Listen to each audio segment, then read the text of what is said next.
Okay, so the NFL Combine is here, and with that, the Eagles may have just leaked some major news, as Howie Roseman went into detail on all the Birds' offseason plans, and it may not be what you'd expect. So what's the latest on a potential Myles Garrett trade to Philly, as well as a contract extension for Zack Baun, and overall, what's the Eagles' big plan for building their roster this offseason? Plus, Nick Sirianni is not happy about the NFL potentially banning the Tush Push, and who are the two young players that the Birds are expecting major leaps from in 2025? Well, we're going to talk about that and all the other latest Eagles news starting right now. What's up, guys? Welcome to the Philly Fan 21 channel. If you're new, I'm Evan, and I cover all things Philadelphia Eagles. And let's start this off by wishing a former longtime Eagle a happy retirement, as yesterday, Seahawks GM John Schneider told reporters at the NFL Combine that left tackle Jason Peters is calling it a career after an astonishing 19 years in the league, and he'll go from the Seahawks practice squad this year to their front office in the player engagement department.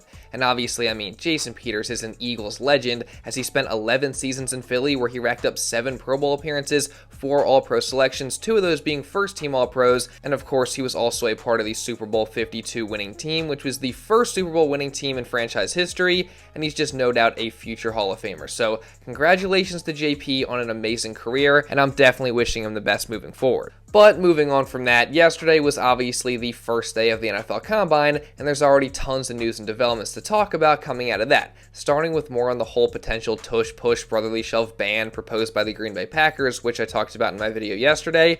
As with all the NFL teams together in one spot, all doing media interviews, we got to hear a bunch of different opinions on the play from guys around the league, and it seems like many of them aren't big fans of it, with guys like Falcons head coach Raheem Morris saying that the play should have been banned 3 years ago, while Bills head coach Sean McDermott complained about a supposed, quote, injury risk that comes with that play.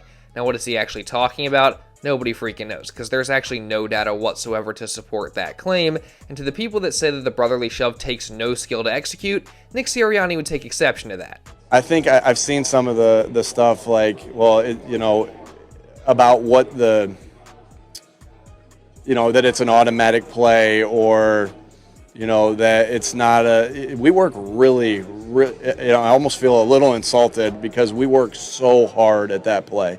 The amount of things that we've looked into how to coach that play, the fundamentals. I can't tell you how many times we practice the snap, we practice the play, because it's not a play that it's easy to practice. There's different ways we figured out how to practice it. The complements that come off of it that can create explosive plays.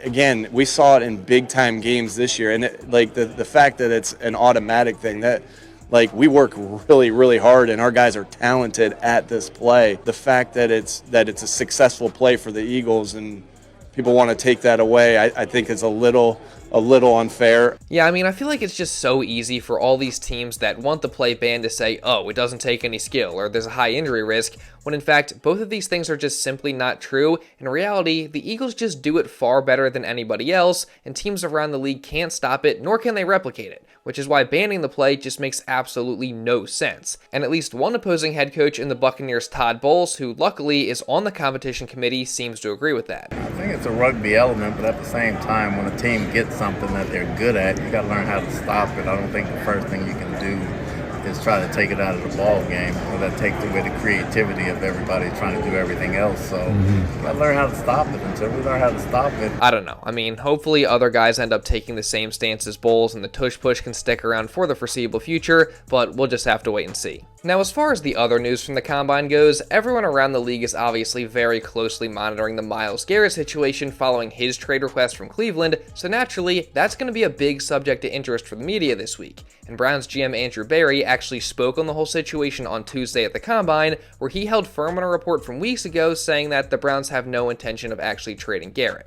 Before I open up for questions, let me just touch on Myles. So Myles, as you guys have all heard me say, he's a huge part of our organization, really good person. He's an awesome player.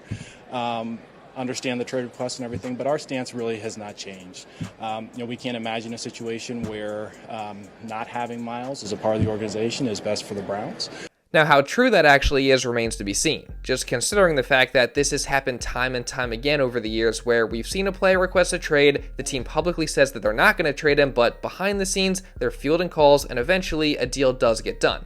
Now who knows, maybe Barry is actually telling the truth here, but a report coming from ESPN's Jeremy Fowler yesterday certainly didn't do much to quiet the rumors, especially the ones in Philadelphia suggesting that the Eagles could be the ones to swing a blockbuster trade for Garrett. As Fowler said this just yesterday morning on ESPN's Get Up. This is a conversation that some people in the league have had, that the Philadelphia Eagles, one of the most aggressive, if not the most aggressive teams on the trade market, will be looking for a pass rusher. Josh Sweat, the Super Bowl likely or close MVP, could be out. The expectation is that he will sign elsewhere, so they're going to have a need there. Myles Garrett, they would not want to see him go to the Washington Commanders, for example. If that was to gain traction, Howie Roseman would likely step in, try to make a deal that is too hard for the Cleveland Browns to refuse it. So that's certainly very interesting. As you heard him there, not only do teams think that the Eagles could be in the market for Garrett if he does become available, but he also noted that if the Commanders were getting close to making a trade for him, which right now it seems like they could actually be the favorites, then Howie Roseman would step in and give Cleveland an even better offer to both acquire Garrett and also stop Washington from landing him as well. Now, as I've talked about before, obviously, if the Eagles could somehow land Myles Garrett, that would just be absolutely insane, as pairing him with guys like Jalen Carter and Nolan Smith on the Eagles D-line would take their already historically good defense to an even higher level. And of course, as you would expect, Eagles GM Howie Roseman was asked about the possibility of trading for Myles Garrett yesterday, and while he wouldn't talk about Garrett specifically, he made it clear that he's always going to be open to everything. Yeah, I'm not going to talk about anyone under contract with another team. I think that, one thing that I can promise our fans is that there will not be a player that's available that we won't study, that we won't look at and see if it can help the team. Sometimes those opportunities work and you're able to do that, and sometimes they don't. I mean, that's obviously a given with Howie, right? Like, he's always going to be in on every possible move that there is out there to potentially improve the roster. And when a guy of Garrett's caliber is available, that's an opportunity that you have to very seriously consider. That said, though, based on Howie's other comments from yesterday at the Combine, it honestly doesn't really seem like a trade for Myles Garrett is super likely, as making that move would require the Eagles to not just give up major draft capital, but also to then give Garrett a massive contract extension, which, considering all the guys that the Eagles have already paid or have to pay in the future, that would definitely be difficult. And Howie Roseman pretty much echoed this yesterday, as Jeff McClain reported that he said, quote, "Obviously, anytime that you're talking about giving up a high pick and a lot of money for a player, it's also got to fit where you are as a team. It's got to fit where you are from a cap perspective. All those things have to match up. And so we look at all those. There's a lot of attractive items out there, and we spend a lot of time talking about every position and every good player, and we're selfish. We want everyone, but at the end of the day, it's just not the position that we're in right now." And that last line is the key one. I mean, the Eagles may simply just not be in the right financial position to be able to bring in Garrett and also have the money to do everything else that they need to be able to do. Now, could I be wrong? Yes, of course I could be. The Jeremy Fowler report could 100% be accurate, and maybe this is just a smokescreen that Howie is setting before negotiating a Garrett trade and extension behind the scenes, but as of now, again, it just doesn't seem like that's what's going to happen. And if you listen to the rest of what Howie said yesterday, that's only made even more true, as he essentially laid out the Eagles' entire offseason plan, with Zack Baun reporting that he said, quote, "It may look different. Some of the moves that we may have to make here may not be what are necessarily on other people's minds. It's probably not going to look like maybe the conventional wisdom thinks it should look. I would just ask our fans to just have patience throughout the offseason. The offseason doesn't stop in free agency. The offseason doesn't stop in the draft."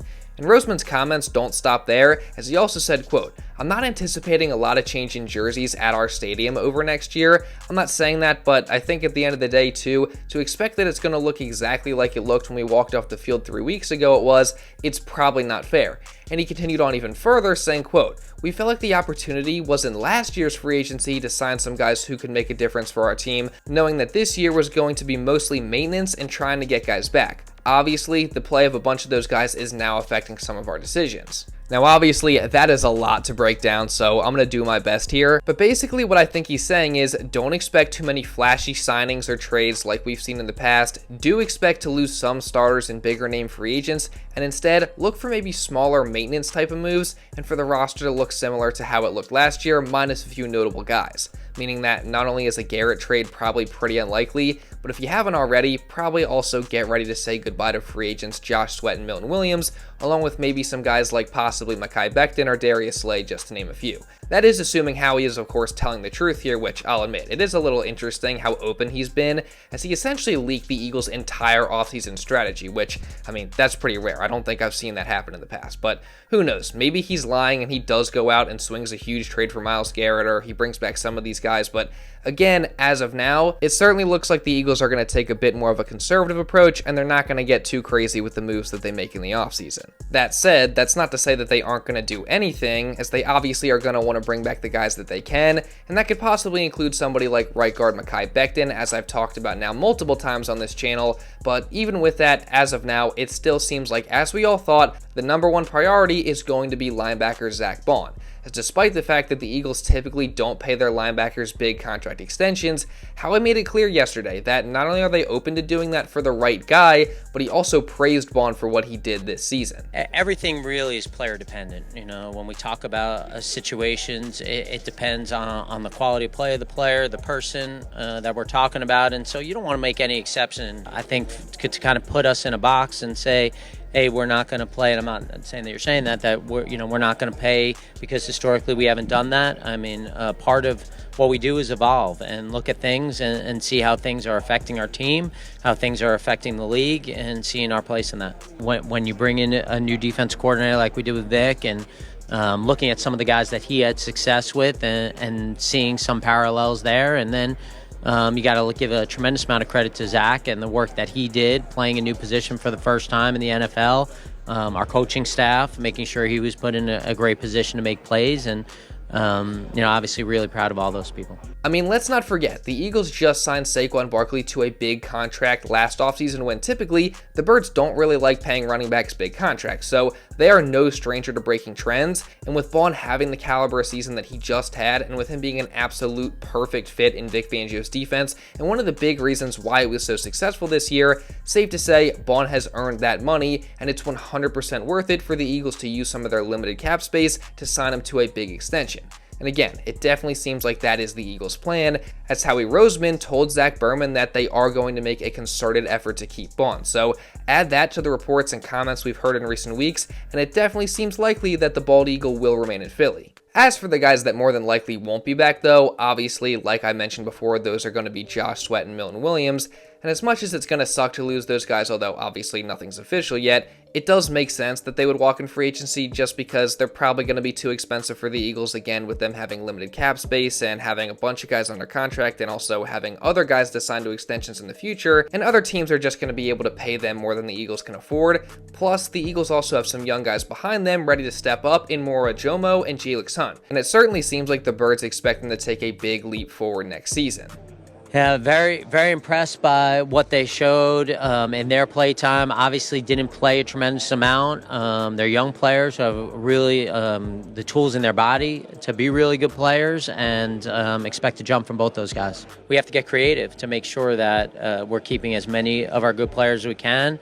I sat up here last year and I said that's going to include playing young players, and I think that's going to be a huge part of what we are going forward, because we're fortunate enough to have a lot of good players who are making a lot of money. Yeah, so from that, it certainly seems like the Eagles are going to be a lot more reliant on not just Moro Ojomo and Jalyx Hunt, but a lot of their young guys to step up and play well next season. And if we learned anything from this past season, that very well could work out in their favor. And obviously, the draft is going to be a huge part of that, and the Combine is a very important part of that whole process. So we're going to get a ton more news and updates coming throughout this entire week coming out of the Combine, so make sure you subscribe and turn on notifications so you don't miss any coverage on that. But now, real quick, just to wrap things up here, it seems like the Eagles will in fact be going to the White House to celebrate their Super Bowl victory, as President Trump said yesterday that they will be extending the Birds an invite, which according to reports, the Eagles will happily accept. So that's all I really have to say about that. I mean, I know this is a super polarizing topic and people are going to be split and maybe fighting in the comments. Hopefully not. Please don't do that, guys. Like, it's not that serious. But I mean, honestly, it shouldn't really matter whether the Eagles go or not, because regardless of what they do, it is still fly, Eagles fly, go Birds all day, every day. And you guys know that I'm going to be continuing to cover all the Eagles news coming out of the NFL Combine and really just throughout this entire offseason. So again, if you guys don't want to miss any of that, then make sure you subscribe and turn on notifications. And also drop a like down below to show some support, because it really does help me out a ton. Let's see if we can get to at least 600 likes on today's video. And also leave a comment down below just regarding anything that I talked about in this video. And if you want to watch another Eagles video going over some stuff from earlier in the week, you can check this out right here. Now, with all that being said, that's pretty much all I got for this one, guys. So thank you all so much for watching, and I'll see you in the next video.